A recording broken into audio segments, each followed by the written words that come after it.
Last week, the CIA director said the average life expectancy for a Russian soldier in the battlefield is just 20 to 30 minutes, which is crazy, but also not true. I mean, they don't last long, especially when they're pushed out on assault, which one Russian referred to as a one-way trip. But even then, 20 minutes, bit of a stretch. So let's get into it. Now, Emil Castahelmi over at the Blackbird Group put together a great assessment on this, a thread on X that I'll have linked in the description below, where he said, quote, Russians take heavy losses, but an average lifespan of 20 to 30 minutes would make the war simply unsustainable. Especially if the CIA assessment of the battlefield is true, military activity would decrease to a point where operations cannot be conducted anymore at all. Now, it doesn't look like the CIA director just made this up. He got it from a couple different sources. It was published in some articles that were widespread, and people were citing it, saying, whoa, 20 to 30 minutes, that's great. We haven't heard that in any conflict anytime recently. It looks like it showed up in Foreign Policy in an article on June 25th titled, As the Tide Turns Against Putin, Beware the Drowning Man, where the author said, quote, according to Russian military bloggers, the average life expectancy of a new recruit from arrival at the training ground to death in a combat zone lies somewhere between 10 days and 3 weeks. Once they are sent onto the battlefield, Russian fighters survive an average of 20 to 35 minutes.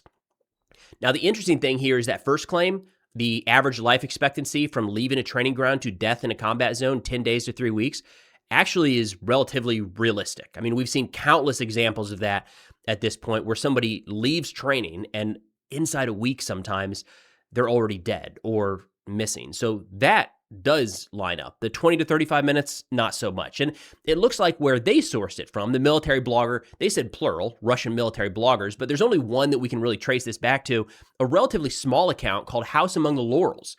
And they said they heard it from someone else, right? So we've got friend of a friend once told me type situation here. House Among the Laurels said, I came across an article.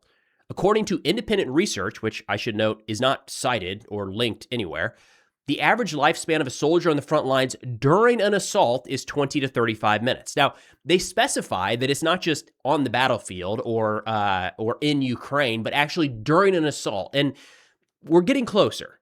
Bottom line, what I would say is I think it would be realistic to say once a Russian soldier is spotted on the battlefield, the average life expectancy is 20 to 30 minutes. And we'll dive into that here in a minute. But it's not just a matter of like this came from a small account, so it can't be trusted, or there's not a ton of data to back it up, so it must be false. But this doesn't pass the common sense test.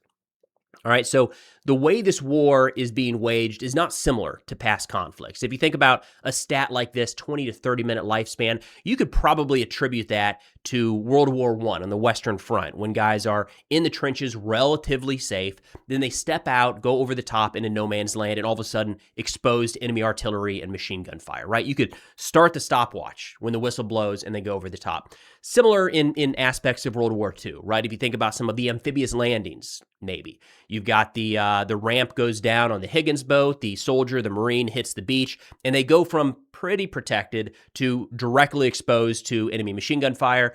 Again, maybe 20 to 30 minute lifespan is something you could attribute in a situation like that. That is not what's happening in Ukraine. All right, so from the moment these Russian soldiers step onto a training ground deep inside of Russia, they have been and are targeted by Ukrainian drones and missiles. That doesn't stop until the moment they are through Ukrainian lines and set up in a basement, kind of holding out for weeks or months on end. So there is a constant risk that increases the closer they get, no doubt. But it's worth looking at how assault operations are conducted at the front right now. Because again, it's not moving out of the trench in World War I and you continue across the battlefield until you have taken the enemy position. So we're zoomed in here on Pokrovsk. This is an area in Donetsk and eastern Ukraine. Heavy fighting in this direction for a long period of time. When you look at this, Pokrovsk could be the forward deployment point for Russian infantry, and is in a lot of cases. Now, Pokrovsk is not safe, and every single day, Ukrainian drones are killing Russian soldiers in Pokrovsk that are not necessarily on the assault. Now, they're going to be holed up in basements or underground in shelters, ways to protect themselves from Ukrainian artillery and drones. But let's say you get a small group, because this is how Russia's advancing right now, is infiltration tactics, 1, 2, maybe 3 soldiers at a time, if those 3 are lucky, and they push them out with a checkpoint. They're given a series of locations they have to move to, from 1 to 2 to 3 to 4, the last one being generally sometime or some location behind Ukrainian lines. Now, let's put these guys in Pokrovsk, and they get their first assignment to move out to the first location because they are constantly watched, even this far back from the front lines. And the minute they step out from that concealed and covered position, they're at risk of getting killed. So that's when the, quote, assault starts. Now, the assault back here, they aren't shooting at any Ukrainian soldiers. They are, 10, maybe 15 kilometers from the nearest Ukrainian position at best. But let's say they're pushing north. The first checkpoint might simply be this tree line. There might be a blindage or kind of overhead cover in this area. So that's checkpoint number one. Their assault is simply moving up here.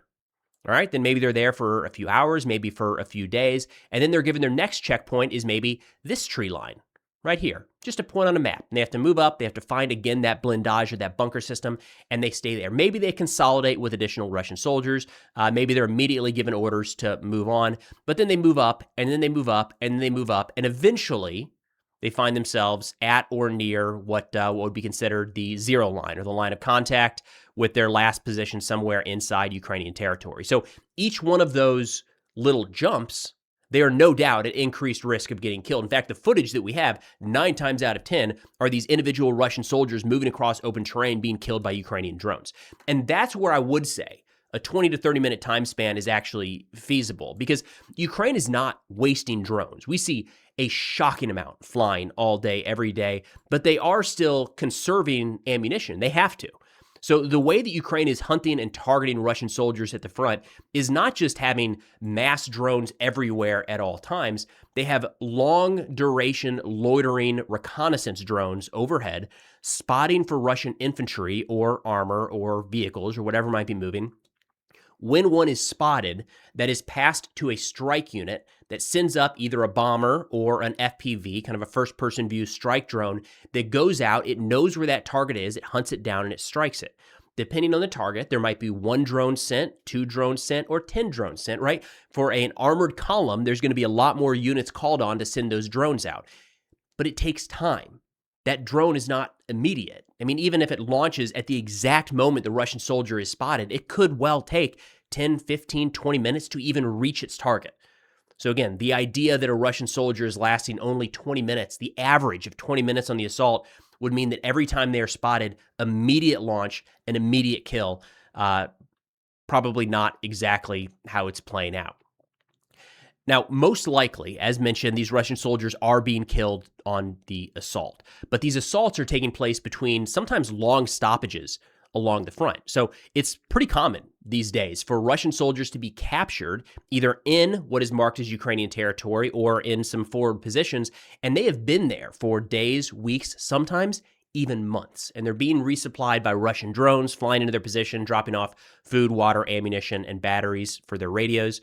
So if you've got guys at the zero line, technically still on the assault, that have been there for, even 2 or 3 weeks at a time, which is on the low end compared to what we've seen in some situations. I'm not a math guy, but you can see how far that skews the data, right? If somebody has survived on assault for 3 months, 20 minutes becomes pretty hard to get to. Now, I do want to stress the assaults are incredibly deadly.